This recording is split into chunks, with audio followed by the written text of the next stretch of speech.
Hey, reInvent. Welcome to the PagerDuty booth. It's 5 o'clock. It's time for our first booth session. I'm Mandi Walls. I'm a developer advocate here at PagerDuty. I'm going to be talking about alert fatigue. So if you feel like you have been fatigued by alerts, grab a seat. You can grab some headphones, and we're going to talk about this for the next couple of minutes. And so we're going to talk about all the stuff that you don't see at our demo stations. So we're going to talk about all that stuff that you need to do first. So what is alert fatigue? Alert fatigue is related to decision fatigue. Every time you get an alert, you have to figure out, what am I going to do with this thing? And that is decision fatigue. And we see this in lots of other industries. It's not just tech. There's lots of research, especially for medical practitioners, for nurses, for folks who work in like the ICU, trying to figure out all the information they're getting from all of their patients and what kind of decisions they have to make. We get the same kinds of things. We have lots of different signals, lots of different metrics from all of our services, and we're trying to figure out, is this a good message? Is it a bad message? What is it telling me? Is it giving me useful information, or is it just garbage? And over time, we get so many of these alerts that we start to lose a lot of context, and we get a lot of mental fatigue trying to deal with all the stuff that's coming in. Because we're not just seeing it from all of our production systems. We also have these supercomputers that we put in our pockets, and they're sending us text messages, and they're sending us emails, and they're sending us all this other stuff that we're supposed to pay attention to.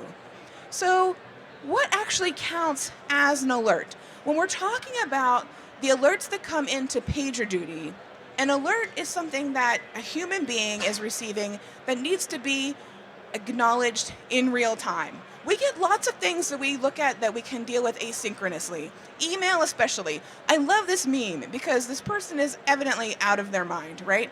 They have 100,000 notifications on their Gmail account and several hundred on their messages. At some point, this is no longer usable information.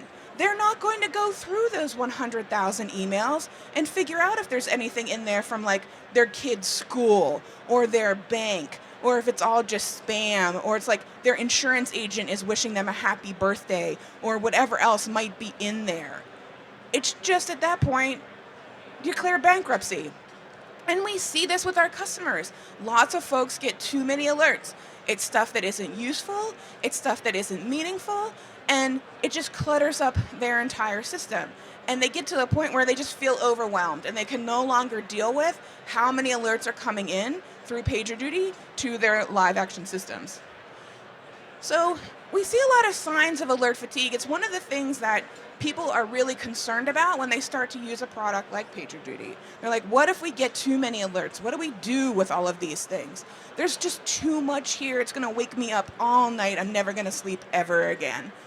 And we see this manifesting with delayed response times. This seems obvious. If I've got alerts coming in all the time, I have to sift through them, figure out if any of them are important. Some of them probably aren't. Maybe none of them are important, but I still have to look at all of them and figure out that, yeah, they're all junk.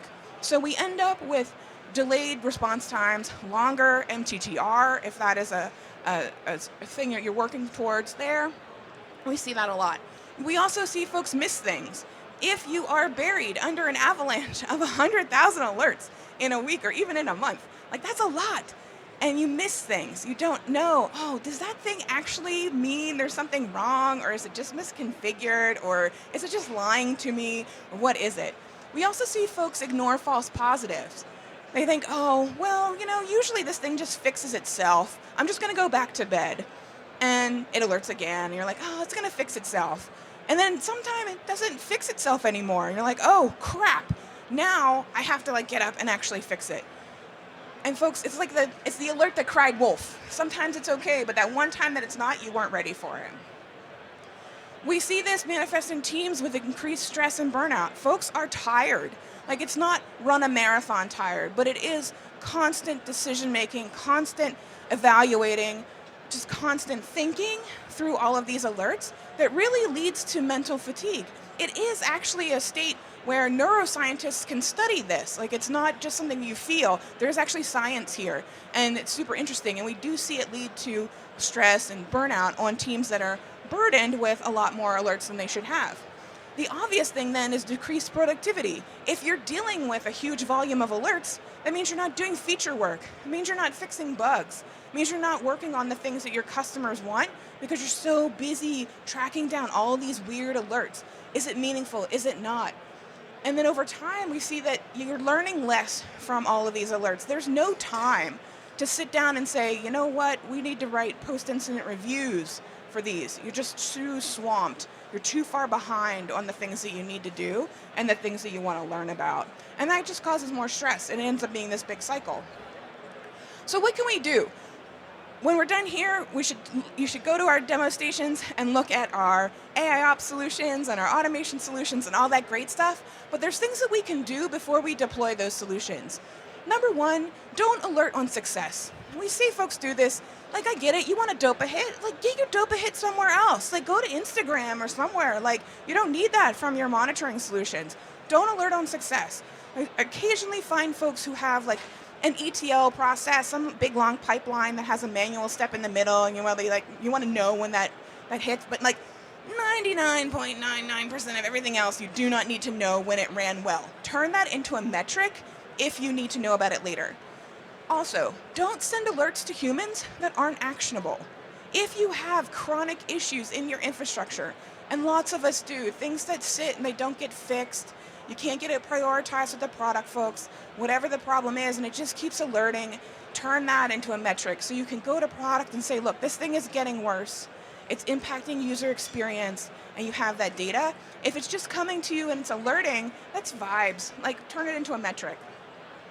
We also want to be very aggressive at setting appropriate urgency.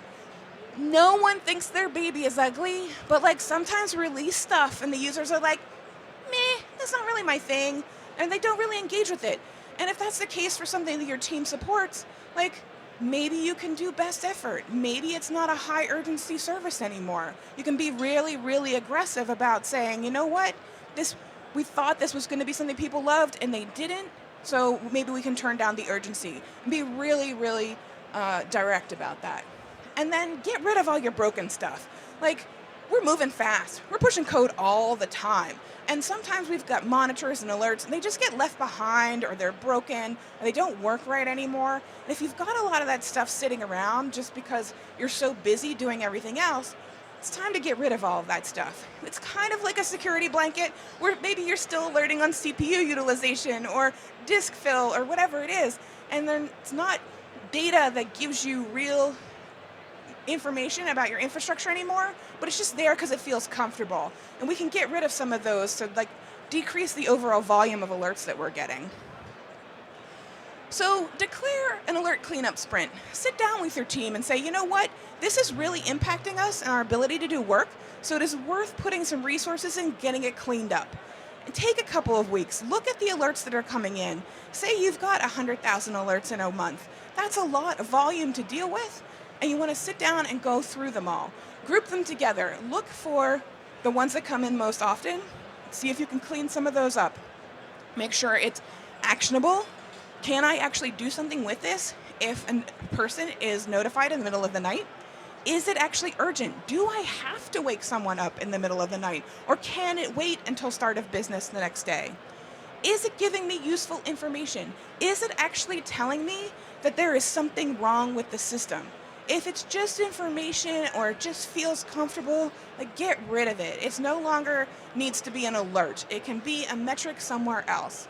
And finally, like, does it bring you joy? It's kind of funny, but like at the same time, like, there are things that we want to know about our system, business intelligence things, other stuff that we want to know that's going to help us be better for our customers and our users, and we want to make sure we're capturing those things.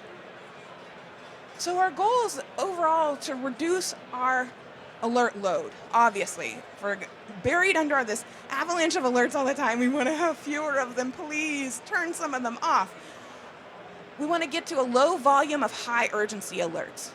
We do want to get rid of all of the low urgency stuff. Maybe it's automation. Maybe there's some AI we can put on that, and we can work through that with our demo folks here today. Get a look at what that looks like. Is it helpful? Is it giving me information about the system? Is it giving me information about what the customers are experiencing right now? If not, do I really need it? And maybe I can get rid of it.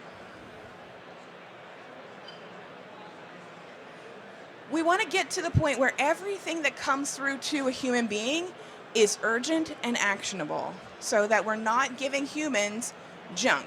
We can give the junk to the machines. We can give the junk to the automation to run it for us. So that when we get to the point where a human is notified, it's probably something very weird. And the humans are like, yeah, this is super interesting. I really want to dig into this. I want to know why this happened. I want to know what's wrong with the system. And it should be something super interesting that we want to learn about. And that should be the bulk of what comes into your actual human responders, instead of this deluge of useless alerts that are just information about things. So please talk with our demo stations more about automation and AI and how that can help you. And if you have any other questions about how PagerDuty can help you with things like alert fatigue, grab any of us and we're happy to chat. Enjoy the rest of AWS reInvent.